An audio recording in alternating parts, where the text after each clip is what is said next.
एक छोटे से प्रश्न के साथ आज की क्लास प्रारंभ करते हैं। सुबह का प्रश्न है, 10वीं की एक छात्रा है आयशी गुप्ता, परिचित होगा नाम। उसने आज एक प्रश्न पूछा था, कल पूछा था, तो समाधान करते हैं। सर बैकग्राउंड क्या होता है? What is background? बैकग्राउंड किसे कहते हैं? क्योंकि सुनने में आता है कि बहुत सारे लोग ऐसे हैं जो बैकग्राउंड के अभाव में विकसित नहीं हो पाए, कुछ नहीं कर पाए, सफलता नहीं प्राप्त कर पाए, कोई नई चीज़ नहीं कर पाए, कोई बड़ी चीज़ नहीं कर पाए, क्योंकि उनके पास बैकग्राउंड नहीं है। असल बैकग्राउंड क्या है मुझे समझ में तो नहीं आता।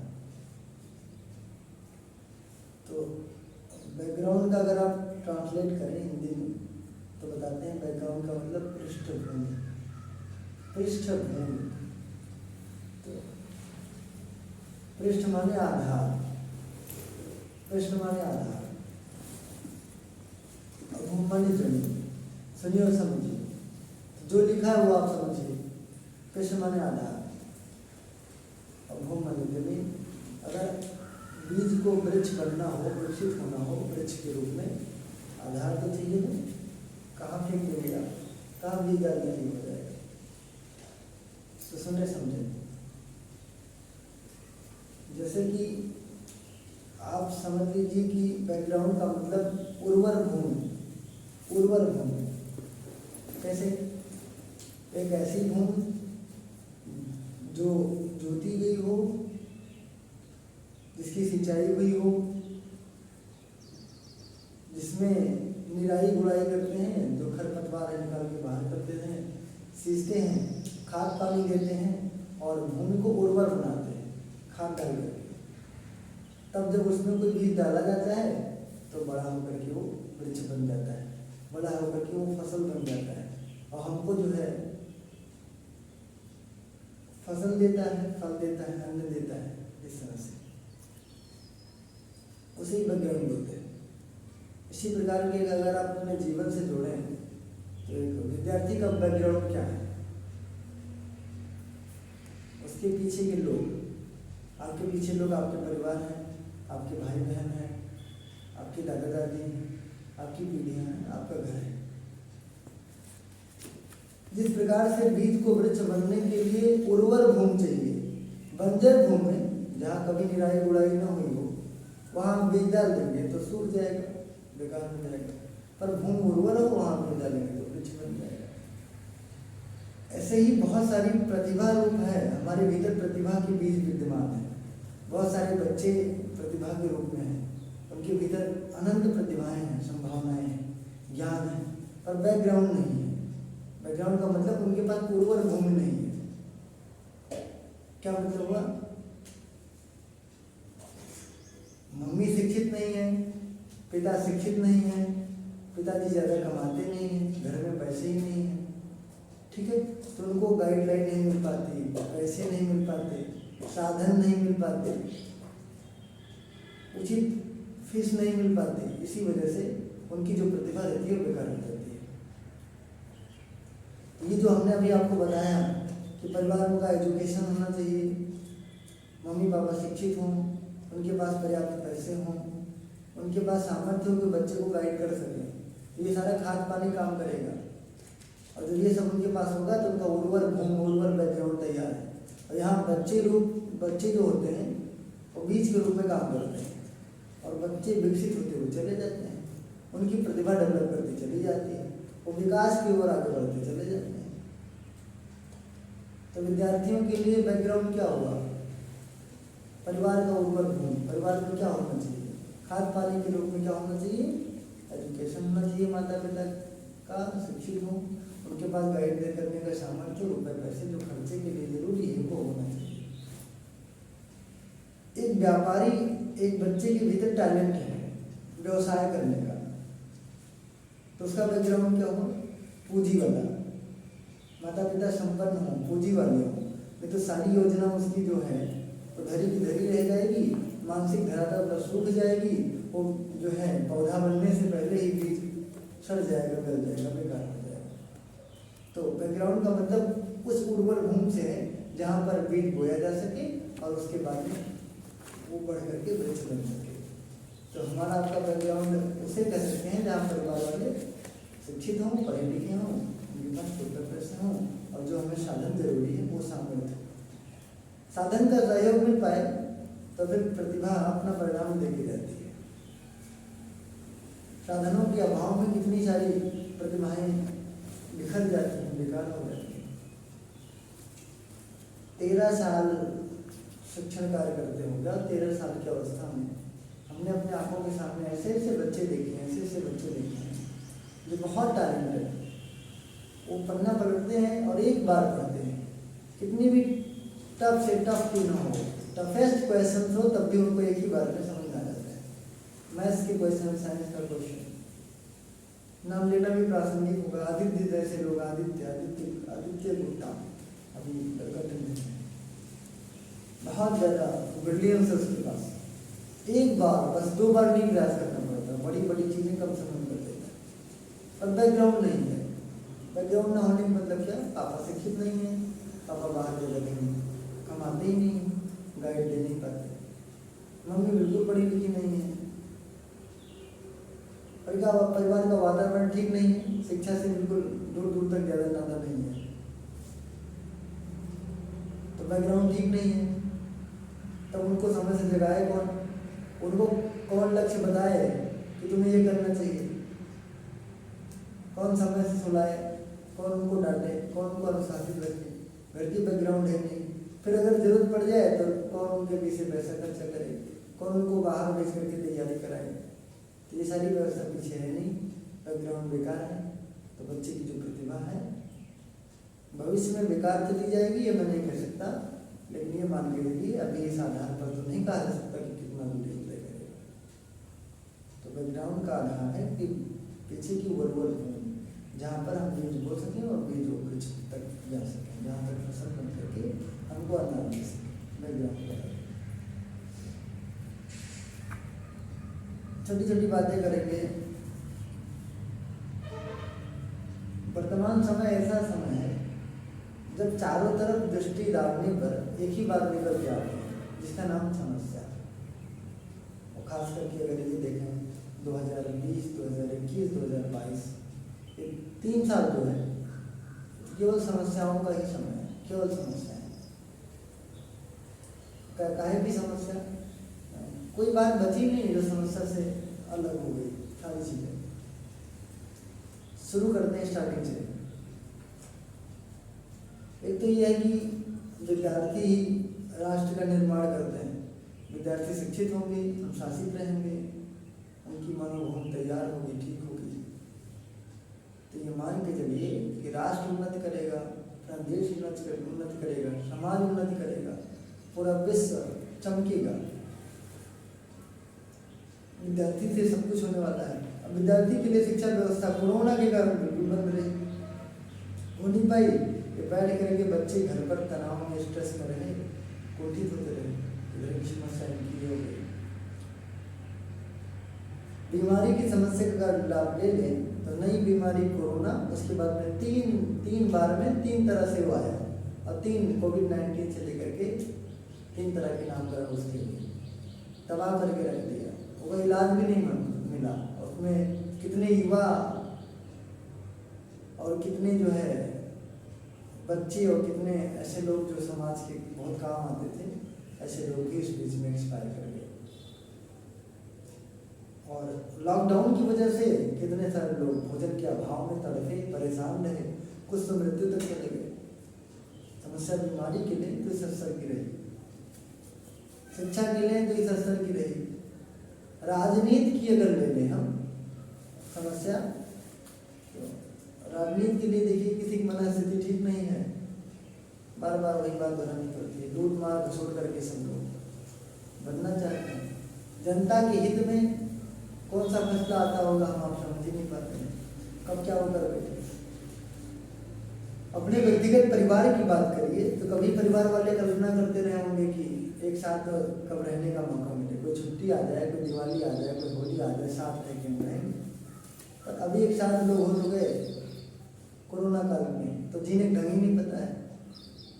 माँ के साथ व्यवहार करने का सलीका नहीं आता है, प्यार से बैठ करके परिवार में सलाह देना ही नहीं आता है। तो लोग अपने परिवार के बीच में रह करके घुट घुट के जी रहे थे। क्यों? आर्ट ऑफ लिविंग के अभाव में, जीवन जीने की कला के अभाव में, जीवन जीने का ढंग नहीं पता। तो अपनी माँ, अपने पिता, अपने भाई, अपने बहन पास में हैं, फिर भी लोग घुट घुट के जी रहे हैं। हर जगह शहरों में चलिए, कुछ लोग थे उनके पास व्यवसाय बंद हो गया तो खाने के लिए थे नहीं, इसलिए वो घर में तनाव में थे। और गाँव में भी देख लीजिए, जहाँ पर राशन पानी तो बोरी बोरी भर करके, कमरे कमरे भर करके रखे हुए हैं, वहाँ एक परिवार एकजुट हो गया। मुंबई कमाने वाले, दिल्ली कमाने वाले, दुबई रहने वाले, सब साथ में आके रहने लगे। आपको तो सोचना चाहिए था कि सामाजिक भाग दौड़ तो बनी रही है आज तक, उसे एक मौका मिल गया हमें परिवार में आपस में रह करके कुछ करें। पर आता होगा तो ना, यहाँ तो सही बात तो ये है कि जो आपने सीखा होगा वही आप कर पाएंगे,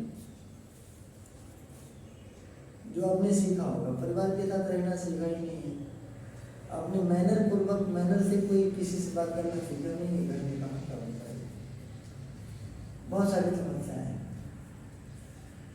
प्रकृति की समस्या देखिए, तो जब ठंडी होनी है तो गर्मी होता है, गर्मी होनी है तो ठंडी होता है, कभी बारिश हो गई, कभी ओले पड़ने लगे। प्रकृति का भी अपना कोई तारतम्य है नहीं, कब कौन सा रूप मोड़ ले प्रकृति ये भी पता ही नहीं है। कहीं भूकंप आ जाती है, कहीं ज्वालामुखी पड़ जाता है। प्रकृति का अपना वो आपस में देश देश की बात करें तो कब कौन किसको धमकी देना शुरू कर दे, कौन किससे लड़ने के लिए आगे चला है, कौन बमबारी करने लगे, कौन गोलाबारी करने लगे, कौन परमाणु छोड़ने की धमकी देने लगे, कुछ पता ही नहीं किस क्षण क्या हो जाए। बेटियों के साथ, बहनों के साथ दुर्व्यवहार का अगर आप मामला देखें तो उसकी भी कोई काउंटिंग नहीं है, कोई गिनती नहीं है। समस्याएं वहां भी बहुत ज्यादा निकल करके आ रही है। तो भोजन करने से लेकर के शिक्षा तक, परिवार से लेकर के समाज और राष्ट्र तक, साधन से लेकर के शिक्षा तक, सारी बातें परेशानी के झूले में आराम से झूला झूल रही हैं। दृष्टि डालें तो समस्याएं दिख रही हैं हम सबको बहुत ज्यादा। इससे भी थोड़ा ऊपर की बात करें, अपने भीतर हृदय और मन में उतरें तो यहाँ भी, जैसे गुरुदेव लिखते हैं, यहाँ भी कोलाहल है, हाय हत्या इधर भी मची हुई है। मन में अपना मन पढ़ के देखें, कई असुर तैयार है।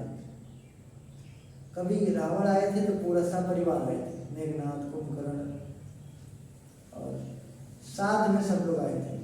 कभी महिषासुर आया था तब वो अपने साथ में 2-4 कुल लेकर आए थे, कभी दुर्योधन आए तो वो भी 2-4 कुल लेके आए। अभी वो सब एक फैमिली में साथ आ गए, हमारे भीतर मिल गए। अब महिषासुर का खानदान, रावण का खानदान और दुर्योधन का खानदान, सबका खानदान एक साथ एक ही ट्रॉली में सवार होकर के एक ही वायुयान में आकर के हमारे भीतर घुस गया है। अब पूरा भीतर कोहराम मचा करके रख दे रहा है, टेंशन के रूप में, तनाव के रूप में, विषाद के रूप में, ईर्ष्या के रूप में, घृणा के रूप में भीतर वो सब बिल्कुल विराजमान हो गए। कामुकता के रूप में, उद्विग्नता के रूप में, उदासी के रूप में, दुखों के रूप में, दुश्चिंतन के रूप में भीतर आकर के इच्छा सब लोग बैठ गए। तो हमको जी नहीं दे रहे हैं। अपनी बात आप सोचें और विचार करें तो आपको पता पड़ेगा, खाली पेट तो आप नहीं है, भोजन आपने करके रखा है, कपड़े बगैर तो है नहीं, कपड़े आप पहन के रखे हैं, छत बगैर तो है नहीं, घर मकान भी आपका बना हुआ है, परिवार में मम्मी पापा भी हैं, भाई बहन भी हैं, मित्रों की संख्या फेसबुक पे उठाइए तो आपके पास 5000 मित्र मिल जाते हैं, सुविधा साधन आपके पास तमाम सारी हो गई है।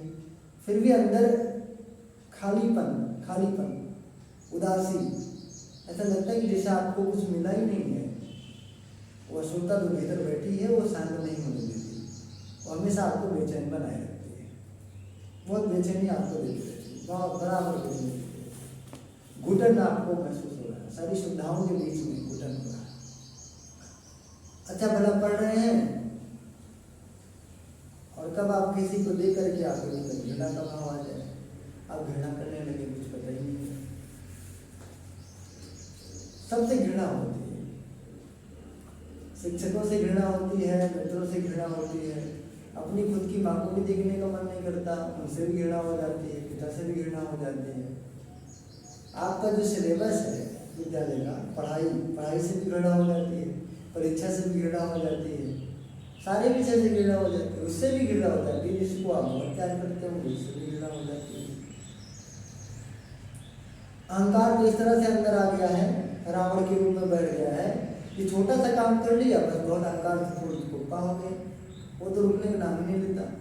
छोटा भी काम कर पड़ा होगा तो बार बार दोहरा करके अहंकार अपने आप में थोड़ा भी किया होगा तो अहंकार लगातार परेशान कर रहा है।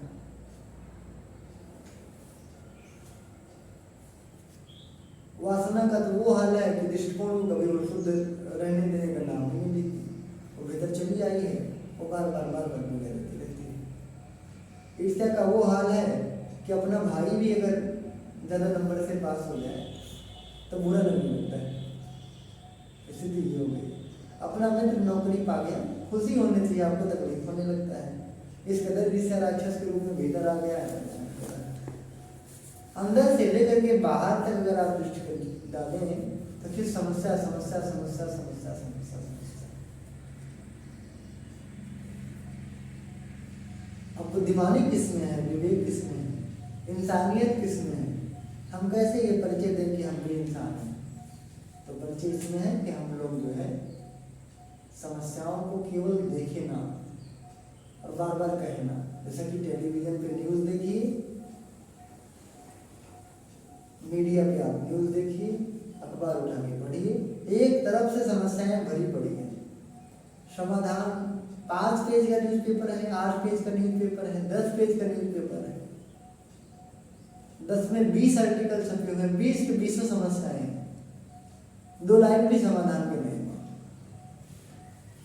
होंगे तो प्रयास नहीं कर रहे हैं, बस मानसिक धरातल को इसी में लिख दिया बोलो। हमको आपको अपना दृष्टिकोण ऊंचा रखना है। हमें समस्याएं ढूंढने में पूरा जीवन नहीं व्यतीत कर देना है। हम कब उसका जो है समाधान ढूंढेंगे, कब समाधान करेंगे, हमारे भीतर कब समय मिलेगा जब हम कुछ करें। शीर्षक है अखंड ज्योति, बता रहा हूँ, अखंड ज्योति 2022 अप्रैल मास का है, पृष्ठ संख्या 6। समस्या का नहीं समाधान का हिस्सा बने आप। छोटा सा है, समझिए। समस्या का नहीं समाधान का हिस्सा बने आप। समस्या खोजने का और समस्या सुनने का, समस्या को गला फाड़ फाड़ के चिल्लाने का ही आप हिस्सा मत बने। दूसरा पक्ष समाधान का हिस्सा बने। 2-4 समस्याएं जो आपको जान पड़ती हो, अनुभव होती हो, दिखती हो, उनका समाधान ढूंढे, अपने से वहां उसको ठीक करने का प्रयास करें। वर्तमान समय में लोगों की ऊर्जा, लोगों के पास जो भी प्रतिभा है, मानसिक प्रतिभा हो, भावनात्मक प्रतिभा हो, जो भी व्यक्ति के पास वर्तमान समय में लोगों की जो ऊर्जा है, एक बहुत बड़ा उसका अंश बस समस्याएं ढूंढने में लगा हुआ है। लोगों की कमियां निकालता चला जा रहा है। इनके उनके जीवन में गलतियां ढूंढने में लोगों की इतनी ऊर्जा व्यर्थ चली गई जाती है कि वे अपने जीवन में फिर कोई सार्थक कार्य कर ही नहीं पाते। कुछ लोगों को तो कमी निकालने की, समस्या ढूंढने की आदत पड़ जाती है, तो कुछ को इसका शौक लग जाता है कि यदि वो कहीं कमियां ना निकालें तो उनको समय काटना मुश्किल सा हो जाता है। ऐसे में गलतियां निकालने के स्थान पर यह सोचना जरूरी है कि हमने अच्छा क्या किया है। यह सोचना जरूरी है कि जिस समस्या के विषय में हम बातें कर रहे हैं, वो समस्या के समाधान के लिए हमने स्वयं क्या किया। संसार का एक नियम है, यदि आप कोई भी कार्य करेंगे, क्यों न वो मानसिक धरातल पर ही हो, क्यों न वो भावनाओं के धरातल पर हो, उसमें ऊर्जा लगेगी जरूर, पक्का है। और ऊर्जा लगने के बाद आप थोड़ी देर के लिए खाली नहीं होंगे, फिर ऊर्जा स्टोर करके तब आपको आगे बढ़ना पड़ेगा। ये तो है। अब सारी ऊर्जा आप समस्याओं को ढूंढने में, कमी को निकालने में लगा दे रहे हैं, तो आपके पास समाधान के लिए ऊर्जा बची कहाँ, जो आप बनाएंगे। परिवार में अपने से लेकर के, अपना छोड़ दीजिए, परिवार में भाई बहन से लेकर के माता पिता दादा दादी तक कमी निकालते रहते हैं। पिछली कई पीढ़ियों तक कमी निकालते रहते हैं कि उनने मेरे लिए ये बनना था, अगर ले लिया होता तो ऐसा हो जाता। कमी ही देखते हैं क्यों, बस किसी चौराहे पर खड़े हो जाओ, किसी दुकान पर खड़े हो जाओ, जहाँ चार लोग खड़े हैं सिर्फ समस्याओं की चर्चा ही करेंगे, क्योंकि उनके पास समस्या ही है, समाधान कुछ है नहीं है। बहुत सारे लोग बोलते नजर आएंगे, सांस लेने में बड़ी घुटन होती है, बहुत दिक्कत होती है, हाँ बिल्कुल सांस फूल रहा है, तबीयत खराब हो जाएगी लगता है। पर ये तो समस्या बता दिया, ऑक्सीजन की कमी हो गई है, दिक्कत हो गई है, पर उनकी अपनी योजना इस समस्या का हल नहीं है। उनके पास योजना क्या है? पेड़ कटवाएंगे, 4 मंजिले का मकान बना के छोड़ देंगे। पेड़ लगाना समस्या का समाधान होगा ना। आप जहाँ ये कह रहे हो सांस लेने में दिक्कत है, समस्या ही बोल रहे हो, वहाँ 4 लोगों को प्रेरणा देते, 100 लोगों को प्रेरणा देते, कुछ वृक्ष लग जाते, समाधान हो जाता, प्रश्न भी नहीं उठता, ज़्यादा कुछ कहने का तो बात पड़ती। समस्या ये है कि एक से बढ़कर एक लोग धरना देने के लिए नौकरी नहीं मिल रही है, नहीं मिल रही है, धरना देने के लिए चले, और उकसाने वाले भी और उकसा देते हैं कि धरना दो, फांसी लगा लो, ये कर लो, वो कर लो। ठीक है, अपनी प्रक्रियाएं करना अपनी जगह ठीक भी हो सकता है, उनको स्वावलंबी तो बना दें। जितने लोग बेरोजगार घूम रहे हैं, केवल एक ही कारण है कि सरकार ने नौकरी नहीं दी, ये भी बात नहीं। दूसरा बड़ा पक्ष ये भी कारण है कि वो किसी योग्य है ही नहीं, सिर्फ उनने किताब के कूड़े कचरे उठा करके ब्रेक में दुनिया भर का भरा है, 15-20 साल की तैयारी में खोपड़ी में भर ली बस, उसके अलावा कुछ नहीं आता। अगर उनको बहुत 3,000 की नौकरी मिल जाए गिलास धो करके, तो उनको गिलास धोना भी नहीं आता, कभी बर्तन मार के खाया ही नहीं, कहाँ मिल जाएगा। उनको सामान बेचना भी नहीं आता, ग्राहक से तमीज से बात करना भी नहीं आता, उनको कोई व्यवसाय करते शर्म लगता है, पढ़ाई करते करते युग आ गया है कि अब ये करेंगे तो दिक्कत हो जाएगी, तो बेरोजगार बैठे, नहीं तो आप छोटी मोटी नौकरी करके काम चलाते रहिए, नौकरी लग जाएगी, ठीक है, ये बात नहीं समझ में आती किसी को। तो सरकार नौकरी नहीं दे रही है, आप केवल धरना करें, केवल आप पत्थरबाजी करें, केवल आप ये सब करें, यही आपका केवल कर्तव्य नहीं। आप दूसरा रास्ता भी तो ढूंढिए, 4-5 साल अगर इसी में आप लगाएंगे तो उधर तो एक समस्या है कि आपको नौकरी नहीं मिली, दूसरी आप परिवार के भार भी तो बने रहेंगे, आप परिवार के भार बने रहेंगे, आपकी वजह से घर का तमाम सारा काम रुका रहेगा। समाधान आप ढूंढ लेते, कितनी अच्छी बात होती, समस्याएं केवल बोलते चले जा रहे हैं। सारे लोग बच्चे की गलती हो गई, बच्चे को डांटना शुरू कर दिए, पर वो गलती को सुधारे कैसे, क्या करे कि आप अच्छा काम कर पड़े उससे, ये तो आप समझते ही नहीं, कभी समझाए। जब भी कोई बच्चे ने गलती करी तो हम सब डांटते हैं, अरे उससे कुछ करने के लिए बताएंगे तो। अभी तो एक प्रवाह चल गया है, अभी तक लोगों ने स्त्रियों को घूंघट में बंद करके रखा था, घूंघट में, कि वो अंदर से बाहर नहीं निकली थी, केवल घूंघट में बंद रहे बस, चौका बर्तन करे, इससे ज्यादा कुछ नहीं करना। धीरे धीरे करके सारी कुप्रथाओं में से कुप्रथाओं निकल करके आई कि स्त्रियां एक परिवार से दूसरे परिवार की, एक इनकी उनकी उनकी उनकी दुनिया भर की पंचायत नाम से प्रचलन चला, पंचायत करेंगे, जब भी बैठाओ तो इनमें कमी उनमें कमी, अपना अपना अनुभव जानते हो, हम अपना अनुभव बताते हैं। हमने 4-5-6 स्त्रियों को जहाँ भी इकट्ठा देखा, अपनी भी घर की बात बताई, जहाँ हम तो ठीक हो गया वो बुद्धों की कृपा से, क्योंकि लोग अभी तो स्वाध्याय करने लगे हैं, कुछ अच्छी बात करने में व्यस्त हो गए हैं तो कम हो गए, तो हमने जहाँ भी अपने घर से लेकर के समाज के किसी कोने में जहाँ 5 से 6 स्त्रियों को हमने देखा, वहाँ उनके मुख पर सिर्फ समस्या ही है और कुछ नहीं, नथिंग एल्स, बस इनकी समस्या उनकी समस्या,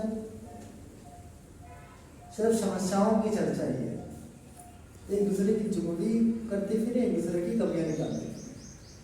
इवन थोड़ी ज्यादा बुद्धि वाली स्त्रियां तो अपने पति की बुराई करती रहती है। हमारे भारतीय परंपरा में पति परमेश्वर कहा गया है, तो इसका मतलब ये नहीं कि आप उसका पाँव ही पूछते फिरे, पर ये मतलब तो है कि वो आपका अगर अंगवयव है, आपका वंशधर है, एक दोनों अब उसकी अर्धांगिनी है, वो आपका अर्धांग है, इस स्थिति में अगर दोनों है तो उसका सम्मान तो बनता है, कम से कम उसका इतना तो ढिढोरा मत कीजिए हर जगह आप बता देते हैं। गुरुदेव लिखते हैं परम पूज्य गुरुदेव ने कहा, क्या कहा, वो कहते थे शिकायतें लाना बच्चों का काम है, छोटे बच्चे शिकायतें लेके आते हैं, वयस्कों का बड़ों का काम तो समाधान ढूंढना है। यदि हम जिंदगी भर समस्याएं ही ढूंढते फिरेंगे, कमियां ही निकालते फिरेंगे, तो भला समाधान के लिए प्रयास कब करेंगे। इसीलिए समस्याओं को ढूंढने में समय व ऊर्जा नष्ट करने के स्थान पर समाधान के लिए प्रयत्न करना ज़्यादा जरूरी है।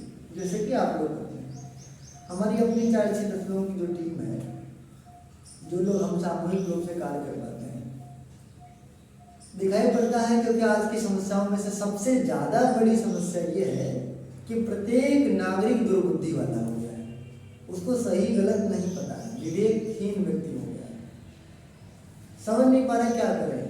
सारी साधन होने के बाद भी तनाव में बेवजह बैठा हुआ है, छोटी छोटी बात के लिए जो नहीं सोचना चाहिए ऐसे उल्टी सीधी चीजें सोच करके वो तनाव में बैठा हुआ है। और समाज की बुराई में से ये बुराई सबसे ज़्यादा है कि हर व्यक्ति अपने को बेईमान बनाने की तरफ घसीटता हुआ ले जा रहा है। कितना मैं बेईमान बन जाऊँ, कितना मैं चोर बन जाऊँ, कर्तव्य की चोरी करता है। कैसे लोग कहते हैं सुबह से मैं कुर्सी पर बैठे रहता हूँ 2 घंटे, 10,000 रुपये मिलता है। ये कौन सी बात करते हो आप? हराम की खाने की बात करते हो, बड़े गौरवपूर्वक बोलते हो, ये बात थोड़ी। हर व्यक्ति, कभी आप किसी डिपार्टमेंट के मैनेजर हुए तो आपके यहाँ जब कोई 2 ही घंटा काम करके 10,000 ले लेगा तो आपको कौन सा काम बनेगा। अब उसके यहाँ जाके करा हुआ आपके यहाँ कराएगा, बराबर हो जाएगी। बेईमान बनने की तरफ हर कोई अग्रसर है, हर किसी की वृत्ति है कि दूसरे की चुगली करता फिरे, हर दूसरे की वृत्ति बनती चली जा रही, एक दूसरे से लोग भिड़ा कर रहे हैं, किसी का सम्मान करने के लिए कोई राजी है नहीं। तो हमारा आपका एक कर्तव्य बन जाता है, समाज का एक अभिन्न अंग होने के नाते हमारी जिम्मेदारी बन जाती है कि हम समाज को अच्छे नागरिक दें। कैसे नहीं, हम लोग तो प्रयास कर रहे हैं, लोगों की किताबें पढ़ाते हैं उर्दू का, उनको समझाते हैं, और जब किसी को थोड़ी बहुत दिक्कत होती है तो उस तक जाते हैं, जा करके उसको गुरु जी की पुस्तक दे आते हैं, और अपने से जो बन पड़ता है उससे हम समझा आते हैं ताकि उसका तनाव हल्का हो जाए, टेंशन हल्का हो जाए। बेईमानी का पथ, कुकर्मों का पथ छोड़ करके ईमानदारी का, सत्कर्मों का, सत्य का, सम्मान का पथ पकड़ते। ये काम करने में हम लोग लगे हुए हैं। हर कोई व्यक्ति, कहते हैं कलयुग चल रहा है, सारे लोग भ्रष्ट हैं, ठीक है, भ्रष्ट हैं, ठीक है। जलजलाते हुए कलयुग में आते हैं गांधी जी, अहिंसा के बहुत बड़े साक्षात मूर्ति कही जाए उनको, बहुत बड़े अहिंसा के भक्त, बहुत बड़े अहिंसा के पुजारी, और बहुत बड़े अहिंसा को जीने वाले, उनके रोम रोम से अहिंसा झड़ती थी। गांधी जी बिल्कुल प्योर उस जमाने में आए थे जब उनके साथ और भारतीय वासियों के साथ केवल अत्याचार ही होते थे। विवेकानंद भी जलजलाते कलयुग में ही आए थे, जब युद्ध का दौर चल रहा था, महामारी का दौर चल रहा था, समस्याएं चारों तरफ थी, तभी भी अच्छे लोग होते थे। ठीक है, समय थोड़ा उल्टा पलटा है, चल रहा पूरा गया। हम अपने से प्रयास करें, अपने से शुरू करें, खुद को अच्छा बनाए, और जो लोग जुड़े हैं उनको भी अच्छा बनाने चले, जो भी अपने से बन पड़े, धीरे धीरे करके सारे लोगों को अच्छा बनाने का प्रयास करते हैं। हम आप करते हैं, लोगों को आगे चलना चाहिए। हमारे पास थोड़ी सी जानकारी समझाएं। या तो विद्यार्थी लोग क्या करते हैं, विद्यार्थी लोग सुबह से शाम तक केवल किताबें पढ़ने हैं, मैथ का सारा क्वेश्चन सॉल्व कर लें, साइंस का सारा क्वेश्चन सॉल्व कर लें, ग्रामर खत्म कर लें, हिंदी पढ़ लें, दिमाग में भरे पड़े हैं। बगल में पड़ोसी में झगड़ा हो रहा है और उनको समझ में आता है कि चाहे समझा दे तो ठीक हो जाएगा, पर थोड़ा भी प्रयास नहीं करते, थोड़ा भी नहीं करते कि जाकर के मैं भी तो कुछ प्रयास कर लूँ। नहीं कोई मानेगा, चलो अपनी बात तो कह दूँ, हृदय में आत्मा है, वो तो चाहती है कि सभी लोग सुखी रहें, आत्मा की आवाज़ पढ़े और दूसरों का दर्द कम से कम देखने चले जाएं और सहयोग कराएं। हम आपका दायित्व अगली बार समस्याओं की कड़ी में थोड़ा करें, पर कुछ तो करें, कुछ तो करें।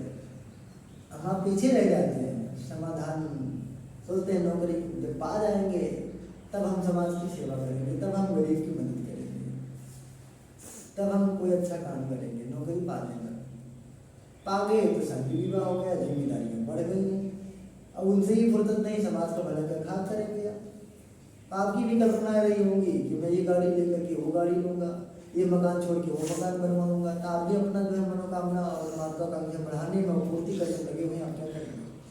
गुरुदेव कहते हैं समाज की सेवा केवल वही व्यक्ति कर सकता है जिसने अपने लिए न्यूनतम व्यवस्था करने का पूरा पूरा प्रयास किया।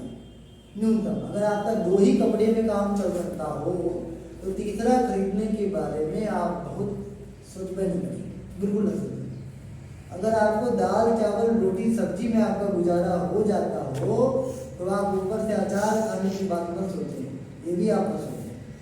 चाय पीना भी बंद कर दिया, समोसे भी बंद कर दिया। अगर आपका एक कमरे में रह करके गुजारा चल जाता हो तो 4 कमरे की बिल्डिंग मत बनाइए, क्योंकि आपसे बचेगा तब आप दे पाएंगे, नहीं तो आप नहीं दे पाएंगे। तो बहुत जरूरी है कि आप खुद को इतना संयमित कर लीजिए कि आपसे कुछ बचे।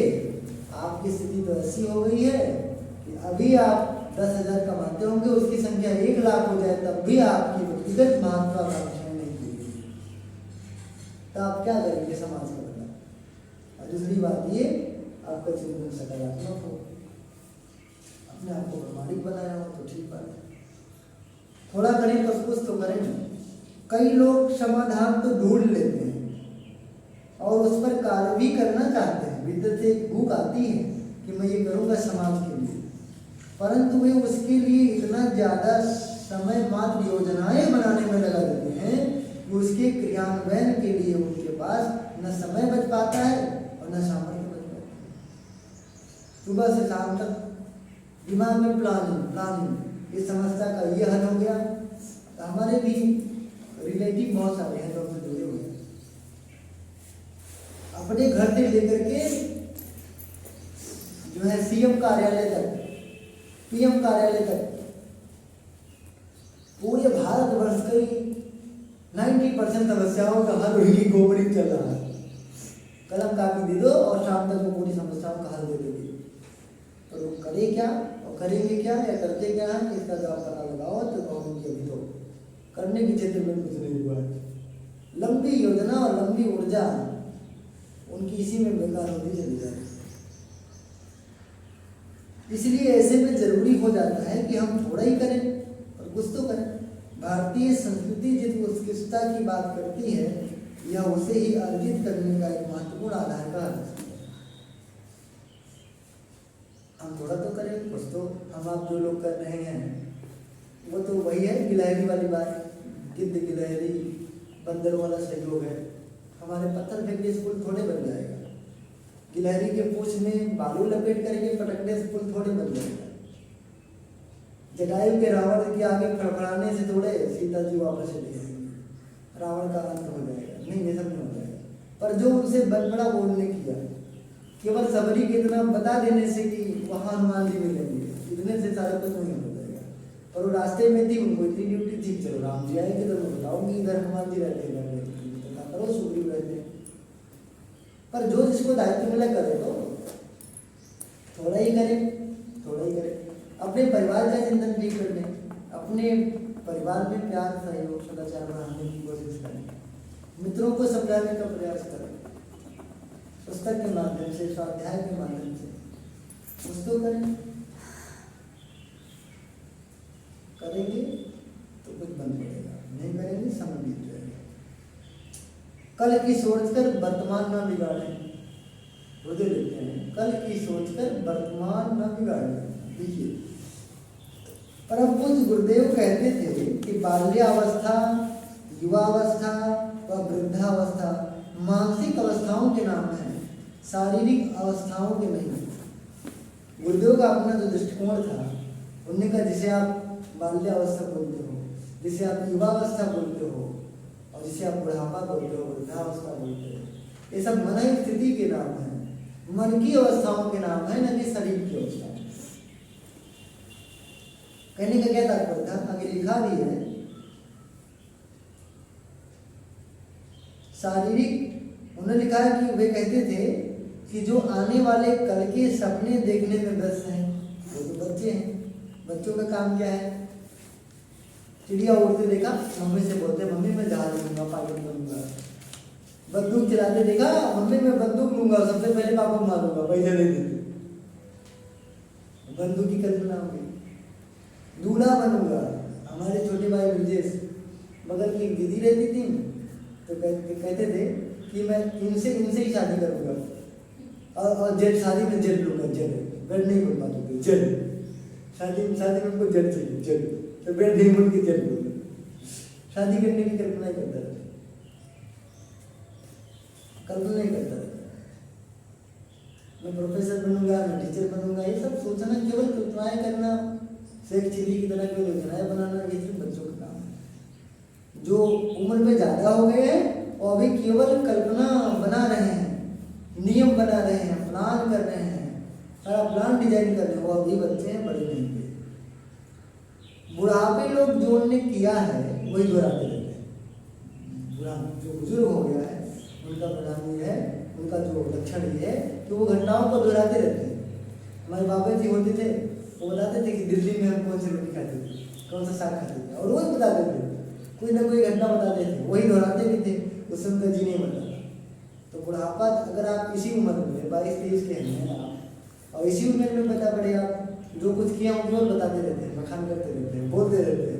बुजुर्ग हो गए आप अभी, तो कल्पना करना बंद कर लीजिए। युवा तो उसे कहते हैं जो आज की सोचे, आज ही करे, तत्काल करे, उसे बोलते हैं युवा। आज की सोचे, सुबह उठे तो 12 घंटे का शेड्यूल सेट कर दे कि मुझे आज 12 घंटे में ये कर लेना है। भविष्य में इतनी ऊंचाई तय करनी है तो उसके लिए मैं आज इतना करूंगा, डेली का रेगुलर कर रूटीन बनाता रहे, मान के चलिए तो वो कुछ ना कुछ करेगा, सामने करेगा।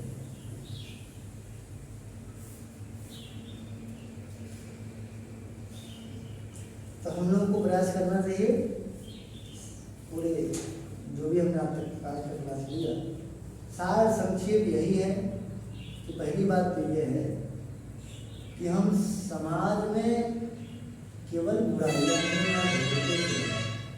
कमी अगर ढूंढना है तो सिर्फ अपनी आप अपनी ढूंढिए, हर कार्य में अपने को ढूंढिए। क्या इसमें मैं 100% दे पाया कि नहीं दे पाया, जितना मैं कर सकता था कर सकता, बस अपनी व्यक्तिगत कमी देखिए, उसमें सुधार करिए। बाकी रही बात, सब में आप कमियां मत ढूंढते फिरिए, समस्याओं बिना ढूंढते फिरिए, आपके दिमाग में जो समाधान आता है उस पर 2 कदम आप चल पड़िए, कुछ भी कर पाएंगे। अपने जीवन में आप 4 लोगों का भला कर पाए तब भी ठीक ही है, अपने परिवार तक ही अगर आप सीमित रह पाए तब भी ठीक ही है, आपका जीवन सार्थक हो जाएगा।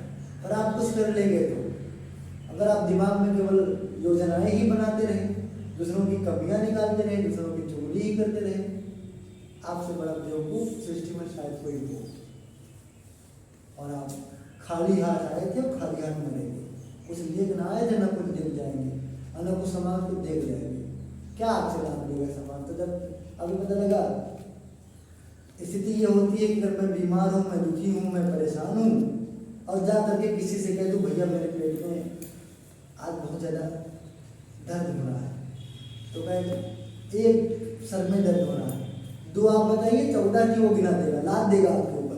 अरे मेरी मम्मी थी, उनको पेट में कैंसर हो गया था, अब बगल वाले बिल्कुल मरे जा रहे, वो 14 समस्या अपने से लेकर के गिना देगा। वो तो आपको शांति और सांत्वना देने के बजाय अपने से लेकर के 50 की समस्या तो खोपड़ी का आपके वैसे लाद देगा, उसी साथ दब जाओ और मर जाओ। आप ना करें ऐसा, आप ऐसा मत करें। अपने पास पीड़ा भी हो, आपकी दृष्टि में कोई कमी भी, मनोवैज्ञानिक थोड़ा भी बनिए आप, थोड़ा बहुत मनोविज्ञान तो आप समझिए। कोई व्यक्ति आपके पास आ जाए तो उसकी मन स्थिति पढ़िए, क्या चाहता है। दुखी देखें आप तो अपनी समस्या भी मत बताइए, उसको प्रशंसित करने का, उसको संतोष शांति देने का जो उपाय आपसे मन पड़े तत्काल करिए, उसका हालचाल पूछिए। अगर दिक्कत है तो चलो दवा ले आए, पेट में दर्द हो चले चलो बैठो गाड़ी पर, चलो दवा लेते हैं। आप भले आपके पैर में दर्द हो रहा हो, सर में, तुम बैठो गाड़ी पर, चलो दवा ले आते हैं। उसके घर में कोई दिक्कत हो गई या पता लगे शादी उसने ठान के रखा है, पैसे कम बढ़ गए, वो अपनी समस्या आपसे बोल रहा है, तो आप बोल रहे हो मेरे पास 4 बिटिया अभी भी शादी के लिए है, कर्जा ले लेके मैं परेशान हूँ, 2 बेटे शादी कर दिया, बड़ी दिक्कत है, और अपना दिक्कत डाल दिया। अरे तुम बोलते, एक बार कहते तुम दिक्कत मत लो, मैं तुम्हारे साथ हूँ, कोई जरूरत पड़े तो मुझसे बोलना। अरे यही तुम बोलते, वो सुन लिया तुम, अपनी समस्या दिला दी उसको। और एक दूसरे लोग कम से कम पूछ करके तो किसी को हल कर देते हैं। जो बन पड़े करते हैं, 2-4 हज़ार का भी सहयोग करते तब भी वो भीतर से आपको अपना भी मानता, आपको शांति संतोष मिलता। बाकी जो भी कुछ है व्यक्तिगत किसी की समस्याएं कहाँ बची गई। कोई बच्चा पैदा हुआ होगा तो पढ़ेगा, बड़ा होगा तो शादी होगी, शादी होगा संतान होगा, मकान बनाएगा, भोजन करेगा, सबकी निगाह चलती रहती है थोड़ा 19-20 के फर्क में। तो आप कम से कम आयन वक्त के उसको शांति संतोष मिल पाओ। केवल कभी न ढूंढें, केवल योजना नहीं बनाएं, समाधान ढूंढें और कुछ कार्य करें। ठीक आपकी बात। ओम शांति।